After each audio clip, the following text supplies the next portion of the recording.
1948 گوندی داله کواغ هاتم دنیای.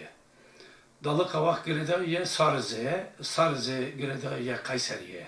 Yani az Kürde Kayseri'yim, Kürde Anatoliya navînim. Mektebi evvelî yani dibistan li gundî xwe xelas kir. Mektebi navîn û lîse îdadî li Kayseri'ye me xelas kir û li Ankara Mektebi Dil Tarih Coğrafya Fakültesi yani Üniversite Dil ve Tarih Coğrafya Fakültesi me xelas kir. Asıl branşemi Türkolojiye. Hatta İro, yani nezike çel salın ki azizini bilsinim.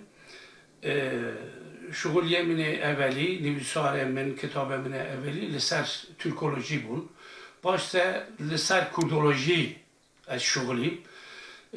Hatta İro kitabemine hene. Nezike de kitap liser Türkoloji, dil liser Kurdoloji Alevitiyene. Nezike 15 sal bere li Almanya me kovarek bi navê Birnebûn çap kir. Manifestoya vê kovare min nivîsandû bi navê Çixerken. Vî wextî sırf hevalekî me ji Konya ji Kulû hebû nû ateş ve havali bu Kurdi dinlemişsand. Ve ki din tu kes tu ne bu Kurdi dinlemişsin. Ama henka nezike 15 kes 15 havale me bu Kurdi dinlemişsin. Yani az haval düse havale din ama be Türkiye dinlemişsin. Bazı ama kulağımı sıtranen Kurdi azi baraftakimu veşyanım ve kovare. Ama da zoni ki Kurdistan halki Kürt, milleti Kürt le Kurdistan'a le Sentral Kurdistan'a le Kurdistan'a Bakur le Kurdistan'a Rojhilat le Kurdistan'a Rojava li Kurdistan'a başur dijin.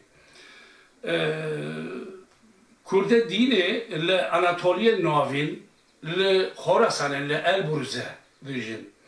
İro li Elbruzê yani li İranê li Elbruzê li Khorasanê nezike 2 milyon kes Kurd hene.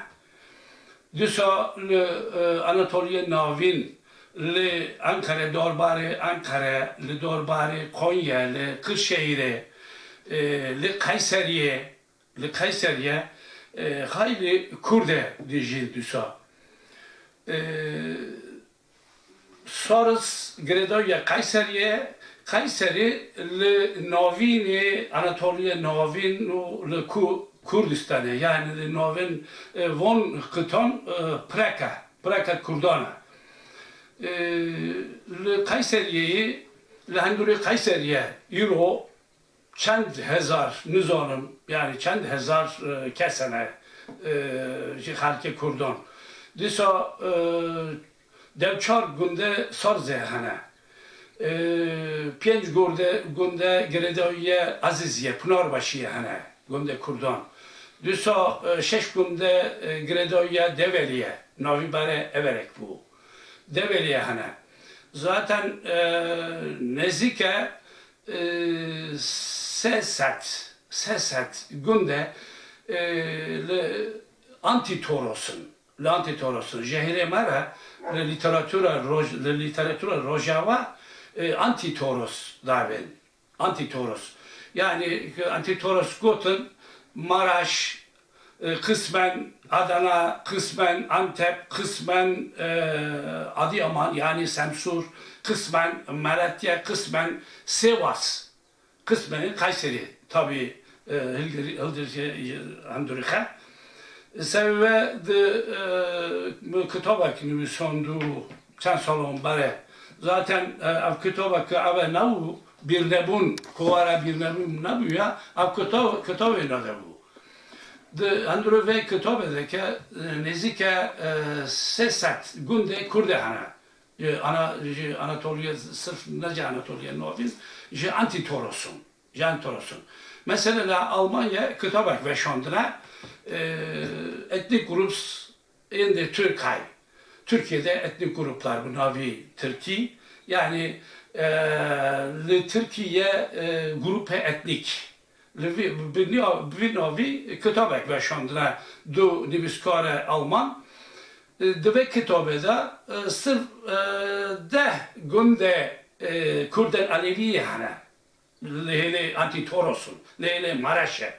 Ama kitabımı da nezike sesat günde hane, Kürden Alevi. Sebebe ama hen düroki ha, ama coğrafyayı ha, ama sosyoloji ha, folkloru ha, bu tamamı nizanın. Zaten Kovare'yi, yani Kovare bilmebune sebebi heme ve şandu. Mekast ki Kürden Anatolia Novin, tarihe buzonun, coğrafyayı buzonun, ekonomiye buzonun, kültüre çanda buzonun, zamanı buzonun, sebebi me o Kovare ve şand. Kovar geçtiye pence, takvinime pence hecmar. En pers lekolin u kilomustranın Kürdi ve şandırla ve Kovare haval edili işte hatıratı ha, lekolinin ha, hikayetin ha ve şandın, şiirin ha ve şandın bu Kürdi. Vakti ki ma destpekire ve Kovare Anatolia Novin do hevalon kaset çekirun. Yek Kürt sevzusu bu, yeki Serbülent Kanat bu. Yani se kaset belki, CD havun. Ama vakti ki Kovare madde berdevam kır, poşa hayli strambeş, hayli sanatkar hatneder Anatolia Novin. Heki o takbirimi nizam çend set kaset çebune. Yani Kürden Anatolia Novin, Strambejon, Aşıkon, nizam çend set kaset amade kırına ve şandına. Zaten de Kovare meşhur doyu von kasetu. Yani bu ya ekole ki, Kovare bir nebun, sebebi Kürden Anatolia Novin bu ya ekole ki. Az ve de khasem ki beşim. Ekim en bizonun hemu je kıtayı esasiye Kürdistan hatına. Mesela ema Kürden hele Kayseriye, Kürden hele Maraş'a bu piri je Dersim'e hatına. Kürden Anatolia Novi yani Kürden Konya, Kürden Ankara ve Kürden Kırşehir'in به همو جه ملتی جه سمسوره یعنی Adıyaman'a جروها yani جه Urfa hatına. Ama ve bizonun tabi göçberiye berdavamdı ki sebebi çan salonda handure işte ders salon ya biz salon hayli kes je bajaredin hatın je Diyarbakır'a je eve ruha je Merdine hem o Kürt atına Anatolia Novin. Gerek ki insanın yani Kürden Anatolia Novin esas velati hay esasi tarihi bere bizone düroke hay bizone çendi hay kültürü hay bizone zamanı hay jibir neke. Çünkü zamanek denkirin, zamanek bu zamanek meşgul buyun, bu zamanek nivîsandın ji menfaati hemû insanlara. Sebebi gerek ki xelkê Anatolia Novînê hin li ser kültürê xwe, li ser zimanê xwe bişuxulu. Zamanı belli ki hedi paşa liser çendi liser kültürü liser diriko bisekine. Eki ve kaka bibêjim ev nana, vekî tu tiştekî piştekî onu dibêjim.